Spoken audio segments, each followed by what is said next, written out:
Good afternoon, everyone, and welcome to Leveraging Line of Business Solution Sets to Capture Data Center Hardware Growth Opportunities, outlining the recent results of our data center benchmark. I'm Allison Crawford, and I will be your host for today's session. And if I sound a little nasally, I apologize. We're all a bit sick here today at the TBR office. In the next 45 minutes, Senior Analyst Christian Perry and Analyst Kristen McComber will delve into the trends driving the results featured in the most recent data center benchmark to which you subscribe, followed by Q&A of these trends and how they will affect you. Before Krista gets started, I'd like you to cover some basic housekeeping items. First, we'll be recording today's session and posting it on our YouTube site, TBRI channel. We encourage you to visit our channel to watch this presentation or any of the others that we've posted. Second, we'd like to hear your opinions and thoughts on the materials we're presenting. Please send any questions or comments to the Q&A or chat function. Christian and Krista will address them at the end of the presentation. Or if you'd like to set up a client inquiry for more detailed discussion, please reach out directly to the analyst or myself at the end of the webinar to set up that conversation. Third, we'll send out the slides to everyone registered for today's webcast within 24 hours of the conclusion of the webinar. You can also find the slides as well as thought leadership pieces, webinar decks, and commentaries on SlideShare at www.slideshare.net/TBR_market_insight, and we'll share all the social media links with you again at the end of the presentation. Now let me introduce Analyst Krista McComber and Senior Analyst Christian Perry on the computing team here at TBR. Krista is the lead author of the Data Center Benchmark, and Christian is the lead on our data center research. Their insight into operations and competitive strategies of data center vendors help our clients improve their strategic go-to-market plans and performance. And with that, let me hand this over to Krista. Christian. Yes, thank Sorry. you. So welcome, everyone. Thanks for joining. So along with discussing the quarterly performance of the hardware vendors that you see here on the right, I'm also going to be covering several trends we're seeing that work to impact the performance of these vendors, not only on a quarterly basis, but on an annual basis as well. So really, as the cloud continues to impact the traditional data center ecosystem as we know it, we're seeing a change in how purchases and decisions occur within this ecosystem, and as I'm sure most of you are seeing this as well, it's been happening for well over a decade, but it's really beginning to impact the purchases in the space now, and that is the infusion of line of business executives into that purchase process.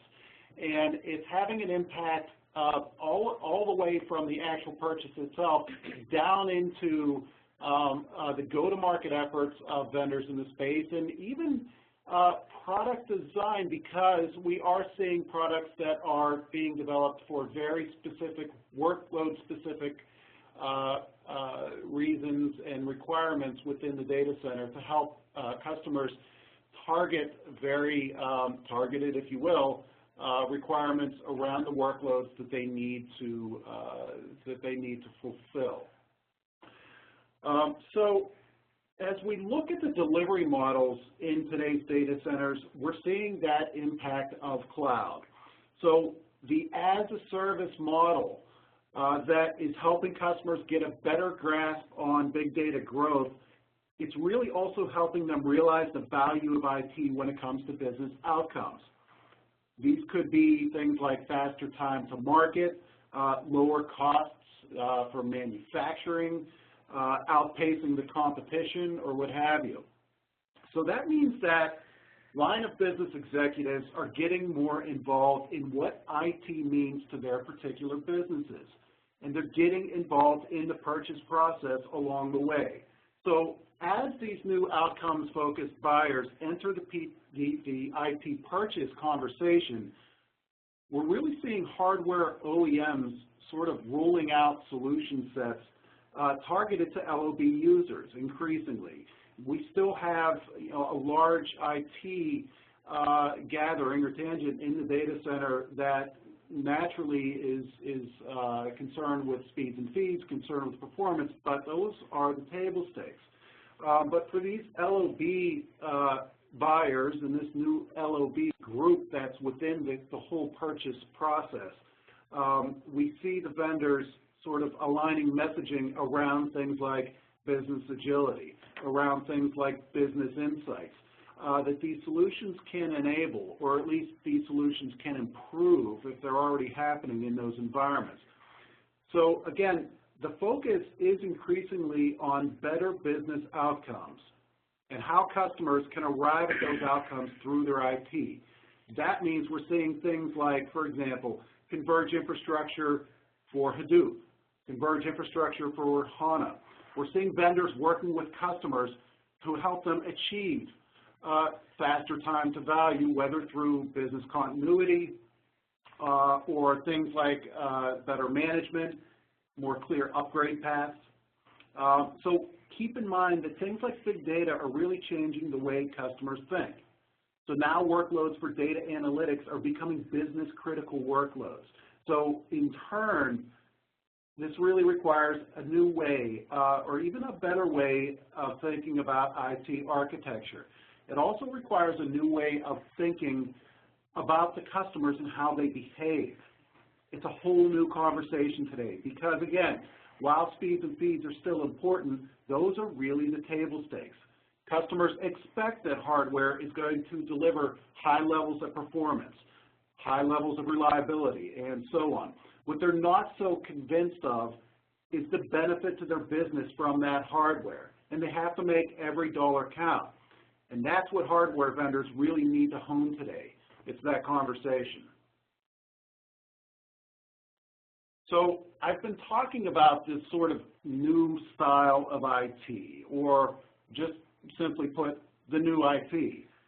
And this new IT is really driven by a mix of traditional buyers, again, those buyers who focus on the speeds and feeds, and things like hardware quality and reliability and performance. And then you have the new buyers, which you see here on the right, who view IT as sort of an enabler of better business outcomes. These are the CMOs, the CFOs, those who are looking at things like ERP, mobility, and big data analytics, and you know, all of those things that can help to improve their business. So you know, we talk about how IT, of course, can improve performance, or hardware, you know, certain hardware can improve IT performance. Now it's looking at how IT can improve business performance. And so now we see certain vendors, and increasingly most vendors, selling to this hybrid customer base. And so the vendors that are selling to this hybrid base are changing too in their business models.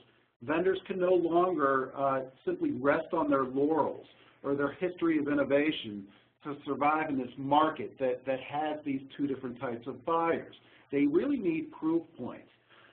They need centers of excellence. They need strong partnerships, and they need strong marketing that really resonates with these types of buyers. It's really a major undertaking to sort of ride this shift, but we see vendors going full force at the investments necessary to change their business models. But certainly, it's still a big lift. It's still a work in progress. But we do see some bright spots, you know, within certain vendor businesses that show that certain vendors in the space are on the right path. So the ability to develop and deliver solutions in this age of new IT is really critical. Customers are sort of looking at their environments from a solution perspective, so you can darn well bet that they're going to want to purchase also from a solutions perspective. I think a lot of this view can really be attributed to the advances on the system management side. So in that space, we see customers getting more holistic, single pane of glass management. This sort of more integrated IT, the more of it that customers get, the better, certainly, because they don't have time to fiddle with non-holistic platforms, non-holistic components, and the data center ecosystem today is more heterogeneous than it ever has been. So back to the solutions. Partnerships, we feel, are growing really, really critical here because it's tough to cover all the IT bases, even if you're an HP, even if you're an IBM or any vendor that has a whole laundry list of capabilities within its portfolio and within its business. So then we start to see things like HP's converged system for SAP HANA, for example. So there was SAP sort of laying the groundwork for business outcomes enabled through things like in-memory analytics. And then HP following through with the system. And it's not just partners on the technology side that are important in this new IT, but also channel partners. And with that in mind, training is really crucial today to ensure that partners understand how to approach this hybrid customer base and then follow through with the solutions that meet their needs. But it's not just about the number of partners that a vendor may have. It's about ensuring that the partnerships themselves are effective and remain effective moving forward.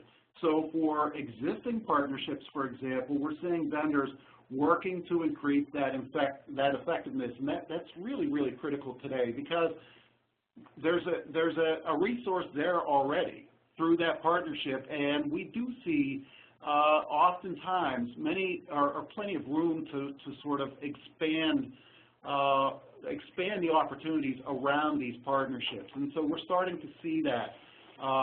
Partnerships getting stronger in some cases, and then on the other end of the spectrum, as competition grows within the data center hardware space, we see some potential splintering of partnerships too, or the potential for splintering. So very interesting environment today, and one that we think will evolve in several directions moving forward in terms of partners. So we continue to see the effect of cloud and software-defined functionality, especially cloud and software-defined more so in the future. We see the impact on the data center hardware market, as I'm sure many of you do as well. So commoditization continues to move throughout the market, from compute to storage to networking.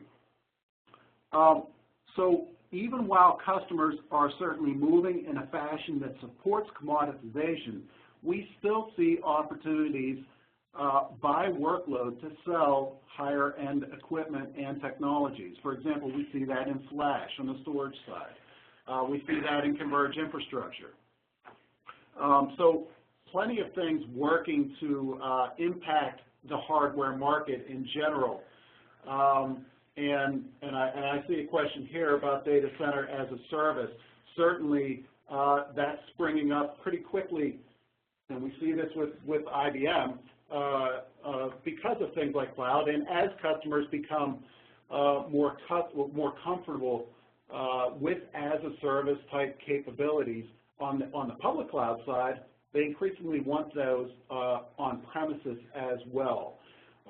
So yes, we will continue to see things like data center as a service being implemented and being sought after by customers. So for the quarter, in the fourth quarter, on the revenue side, we saw that revenue for the vendors tracked in our benchmark, and again, that includes x86 and proprietary servers, data center networking, and storage. That revenue declined 4.8% year to year, and in particular, that revenue mark was hurt by the performance of proprietary servers, which fell 33.4% year to year in the fourth quarter.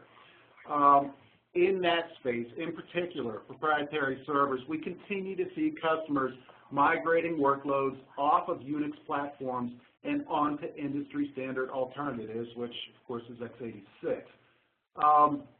The networking segment also struggled, falling 5.1% year to year. And on the x86 side, we saw that revenue rise 3.5% year to year, and storage also rose 1% year to year. On the profit side, we saw data center gross margins of 42.1%, declining 320 basis points year to year in the fourth quarter. And we saw all product segments posting triple-digit basis point declines due to cloud-driven hardware commoditization, which again, we continue to see happening throughout the industry and happening on data center floors on a global basis. Proprietary server gross margin declined 630 basis points year to year to 44.7%. And networking gross margin also declined 330 basis points year to year to 59.1%. x86 fell 200 basis points to 30.2%. Again, profitability is tougher in this ecosystem, in this atmosphere today, more so than we've seen it in perhaps ever. And we think it's going to be challenging moving forward as well. But again, there are pockets of opportunity to take advantage of some of these workload-specific requirements with very well-defined portfolio additions or an evolution of portfolios in the data center space to target some of those. So back to the new IT. So we're increasingly seeing IT shifting from what we see as essentially a cost center to an enabler of better business outcomes. So that's really a big shift, and it needs help. It needs help from services. It needs help from software. After all, really in any or many environments rather, so a big chunk of everything beneath those services and software is industry standard and really, shall we say, commodity hardware. Commoditization is really working to splinter the x86 server competitive ecosystem, and we saw in the fourth quarter, and we expect to see it moving forward, that some of the relatively newer entrants will gain share at the expense of incumbent leaders.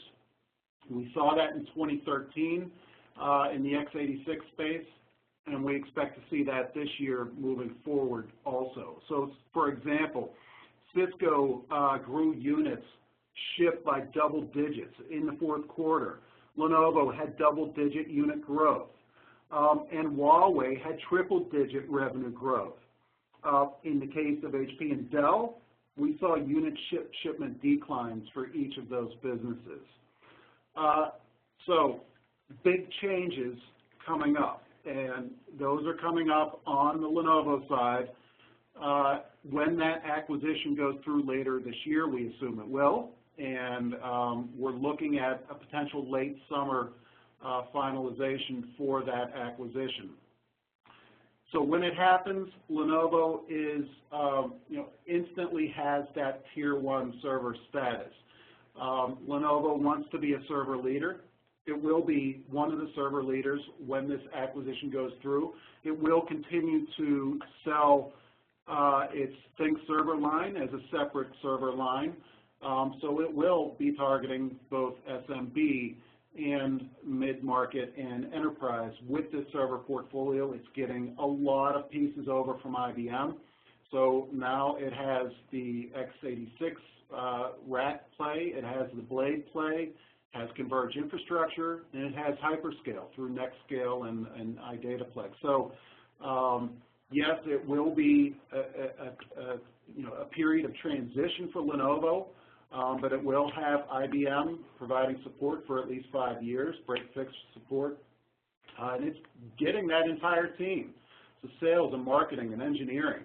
This is a team with a lot of experience. So even just this team coming over, Lenovo is going to be able to pull a lot of best practices into its own business, into its overall enterprise business, which is really, really valuable. And we think it's a smart move for Lenovo, frankly a smart move for IBM as well, as we've seen what was happening with that business over the last couple of years.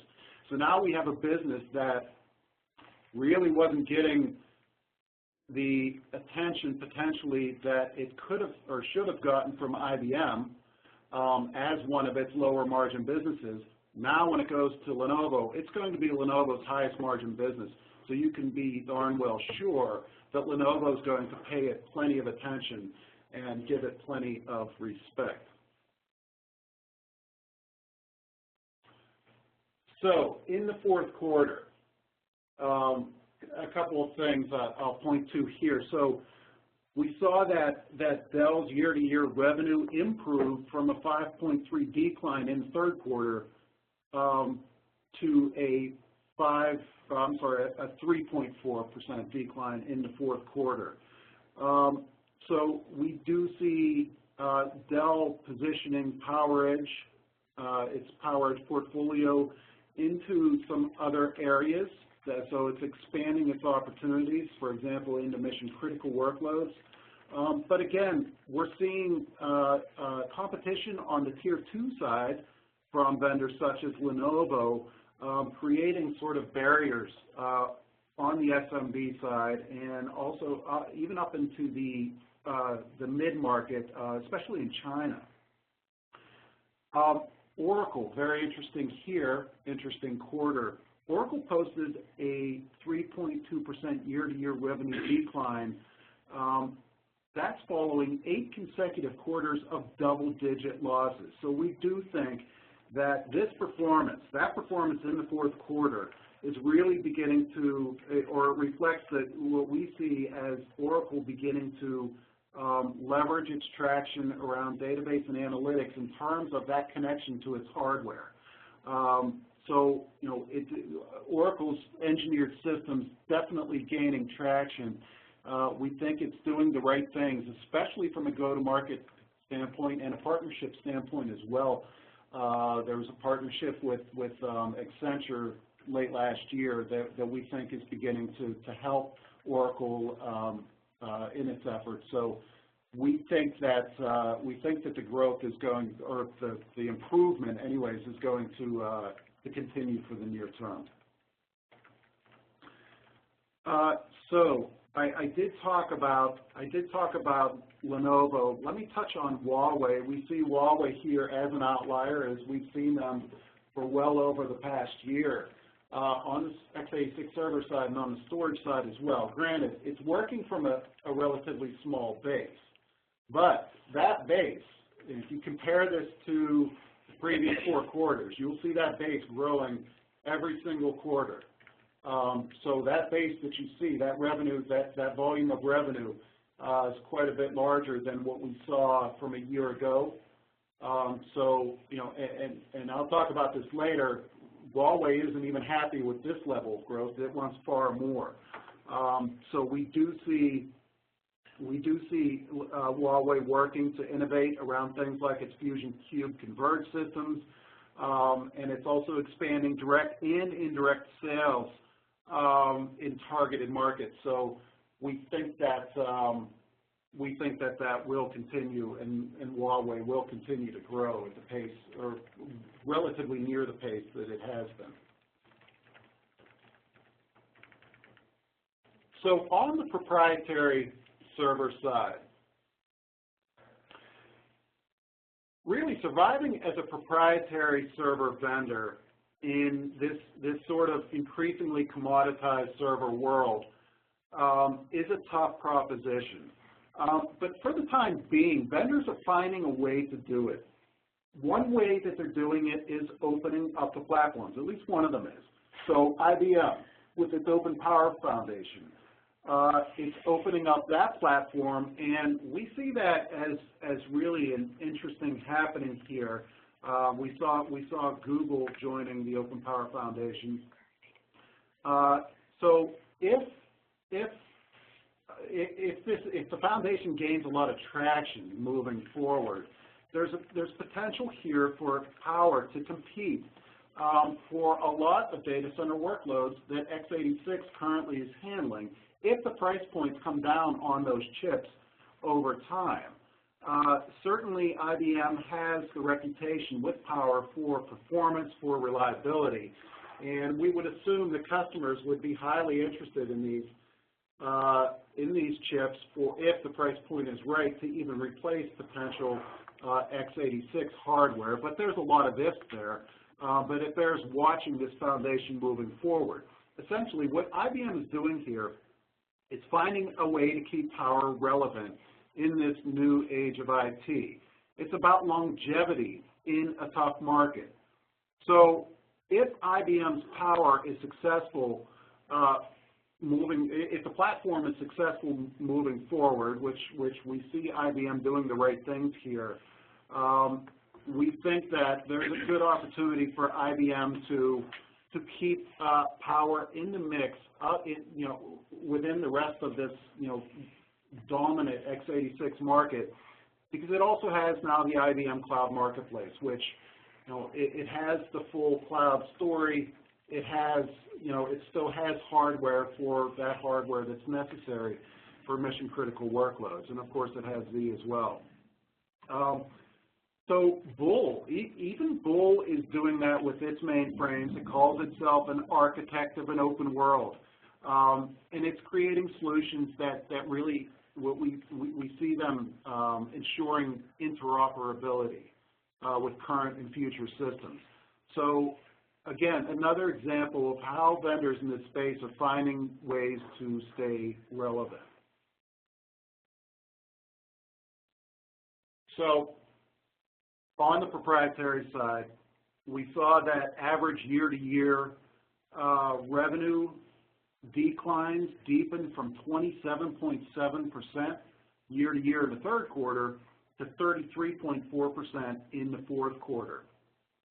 Units shipped declined approximately in line with revenue, and we saw that ASPs declined 8.5% sequentially from the third to fourth quarter in 2013. So as this market continues to decline, we do think that there are pockets of opportunity. IBM, Oracle, Fujitsu, Bull, we see them all working to sort of capitalize through continued hardware development and this evolved market messaging that I spoke to a little bit earlier, with the new types of buyers. It's even more of a challenge to target this new hybrid customer base with this sort of hardware that really falls in the realm of hardcore IT, or the standard IT, the IT with a lot of experience and knowledge. But that doesn't mean that it's not possible. That doesn't mean that these technologies cannot be marketed and sold to a new type of buyer. Because again, it's about the message. It's about enabling those better business outcomes. Certainly, IBM has a story there with Power and Z, and some of these other players as well in the market can follow suit.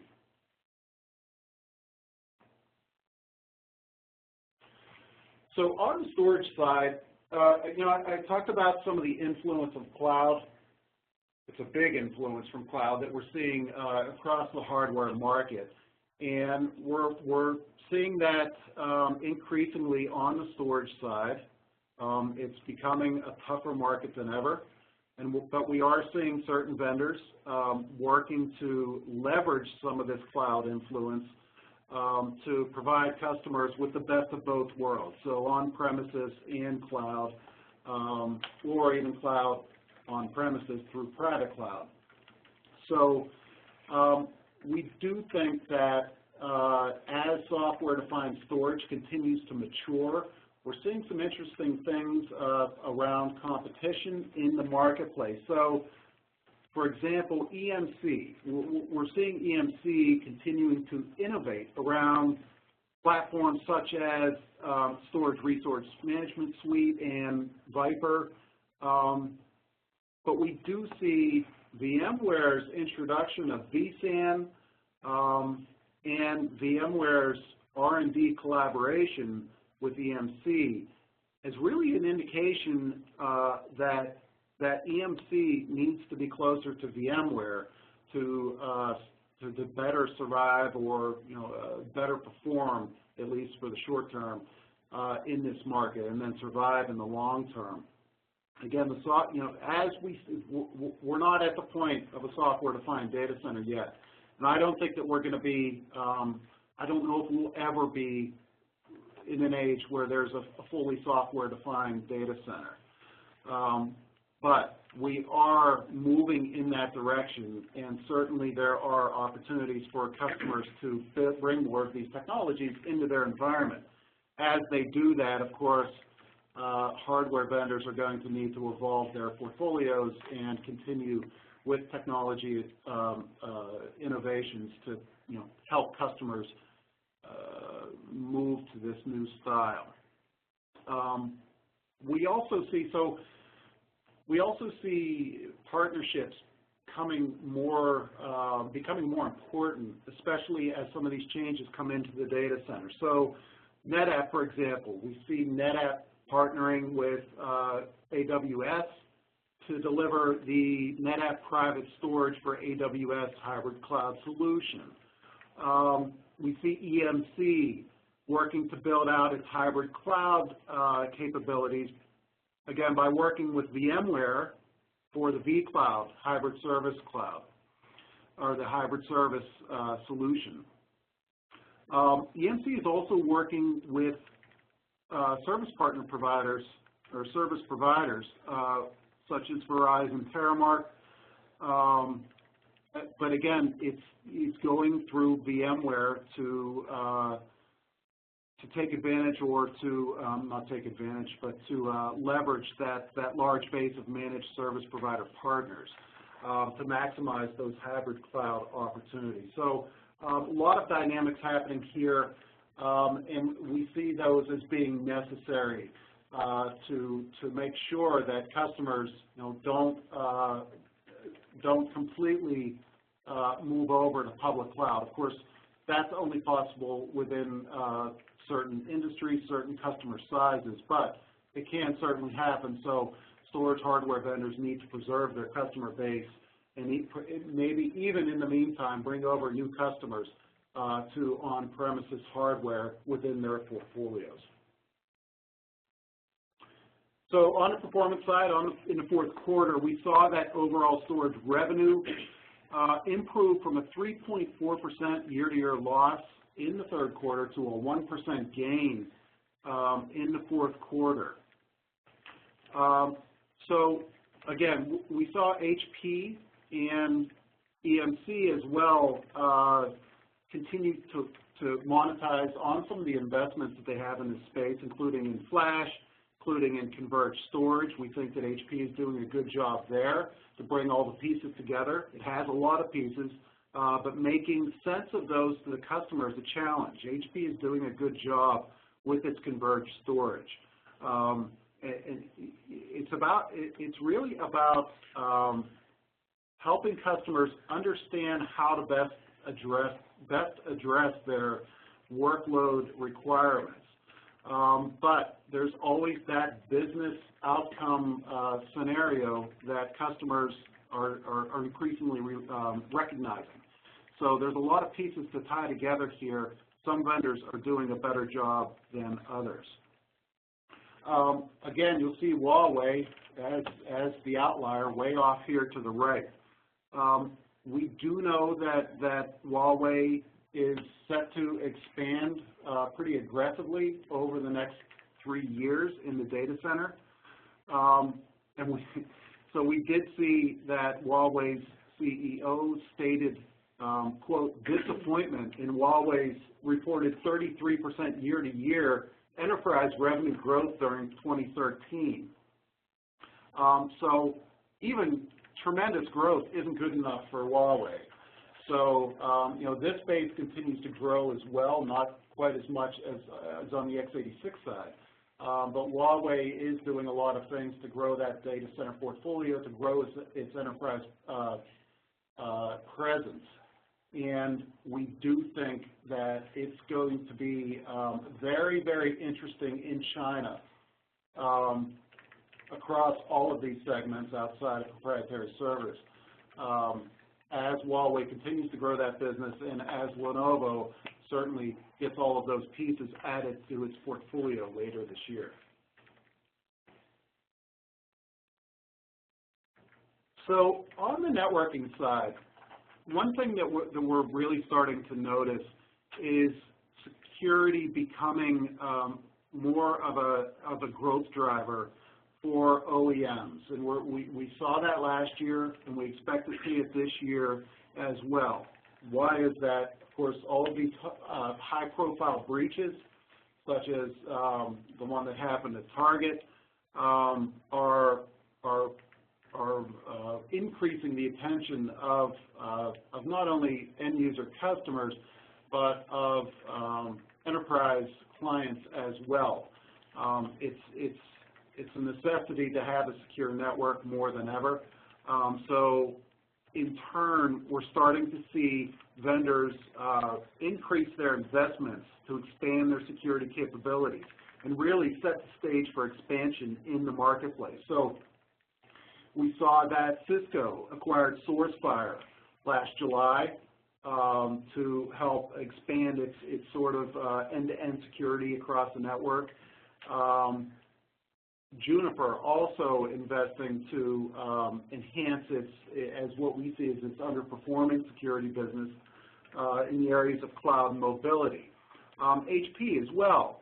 HP made several enhancements to its security portfolio. So, for example, there, HP's Tipping Point Advanced Threat API, and some other pieces as well that are helping to boost its portfolio. So lots of activity happening here in the networking space around security. We expect that to continue throughout this year.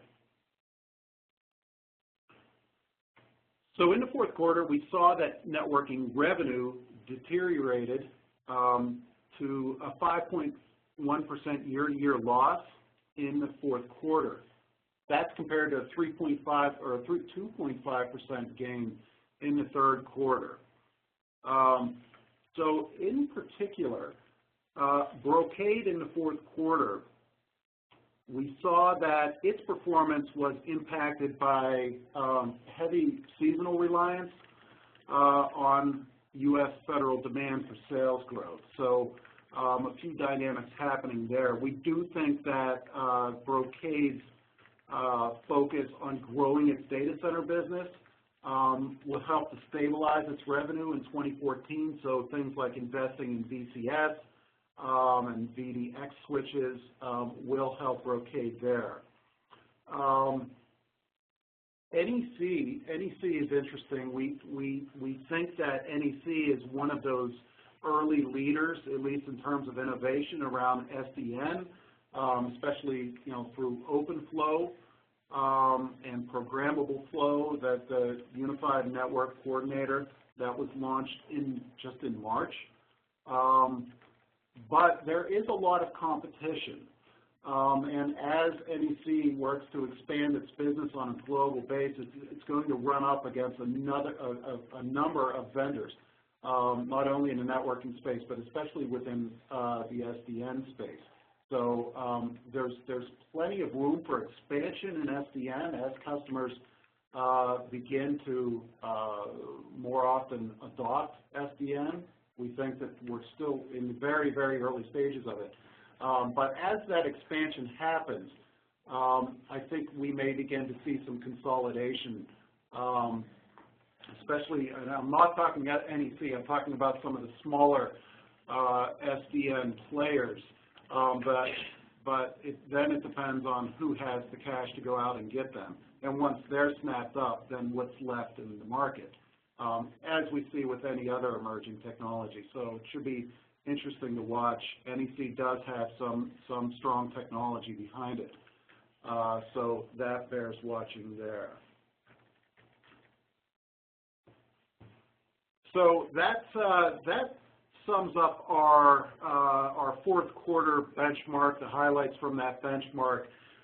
Looking ahead for next quarter and throughout the rest of the year, we're going to be increasingly looking at this IT versus LOB customer and that hybrid customer base, and looking at how OEMs will continue to evolve not only their portfolios, but also their partnerships, their go-to-market efforts, and all of those elements within their businesses, and how business models will evolve over time.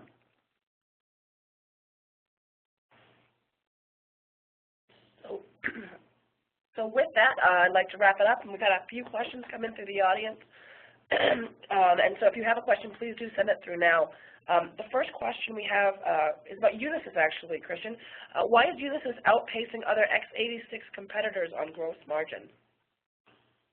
Sure. So when you look at Unisys, it's really important to look at what they're doing, what it's doing with its portfolio. So you have to keep in mind the transition that Unisys is going through with its ClearPath mainframes. So it's pulling off, and I've talked about this in previous quarters, it's pulling off its mainframes from its proprietary CMOS technology onto standard Intel, excuse me, standard Intel x86. But as it does that, these are still mainframes. And Unisys has invested a lot in how it's positioning these mainframes, but also on the software side, it's developed ways to, it claims, approach the stability and the uptime and everything else around mainframes on x86. So even just a few mainframe deals on x86 can help to improve gross margin. So in the fourth quarter, I believe that the ASPs on average, if you exclude Unisys, the ASPs for x86 were roughly around $4,000. But Unisys itself, its ASPs, I believe were around $9,500. And the next closest ASP for x86 servers was Cisco at roughly around $7,000. So if Unisys can make this transition work with ClearPath, it's really going to have an interesting value proposition moving forward. Okay, we had a couple other questions come through. The first question is because how Huawei is using its partnerships with Intel? Yeah, so interesting there. We just had several analysts at the Huawei analyst event this week. I was there in Shenzhen last year, and they did talk about how it's working with Intel to evolve its portfolio, and it's certainly doing a lot. It has a lot of people working on those data center pieces, and we do know that it's using every resource it can from Intel to help it guide its way. But we'll make a note of this question because I'd like to follow up with our senior analysts who were in Shenzhen it was last week, to see if I can gain some more color around that, and I can answer that offline. All right, we'll follow up. So we have actually from the same person, we have another follow-up question. It would be great if you can share some insights on the DCAS market evolution, if suitable, considering DCAS evolved after 2011 once the trademark service name was open to use. Want to take that one offline too? Yeah, so I'm not familiar with the trademark service name, so yeah, I can follow up offline. So, I mean, I assume we're talking about data center as a service, but maybe we're not. So, yeah, I can follow up offline. Okay. Okay, we have only a couple more minutes. We're actually running over. So the last question we're going to have is, how was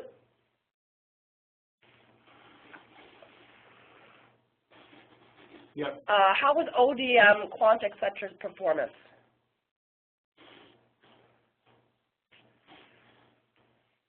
Oh, how was okay?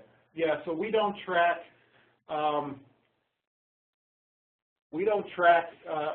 in the benchmark. We do track them from a qualitative perspective, so we don't have data for you there. All right, we'll do some follow-ups. We're actually out of time with that, so there's a couple other questions in the queue that we're going to follow up with you folks offline, so I apologize for running out of time today. So with that, I'm going to share with you the social media links as I promised. So I do encourage you to follow Christian and Krista as well as TBR on the slide, the Twitter handles listed here, as well as join the conversations on SlideShare, YouTube, and LinkedIn. We are sharing a lot of free research on our LinkedIn page, so we do encourage you to join that link. Since we ran out of time, I'm going to leave the chat function open for another couple of minutes in case there's any additional last-minute questions that folks would like to put in for follow-up. And if we don't hear from you now, please keep an eye out for additional data center webinars. I think we're doing some stuff around converged infrastructure coming up next couple months. Cloud components. We're doing cloud components May 21st, and so that's going to have a lot of data center in it, as well as some other webinars. So keep an eye out in your mailbox for those. And if you have any additional questions, please reach out to us. And with that, I apologize for being a little hoarse today. So I'm glad you could stick with us, and we'll talk with you guys all again soon. Thanks, everyone. Have a great afternoon.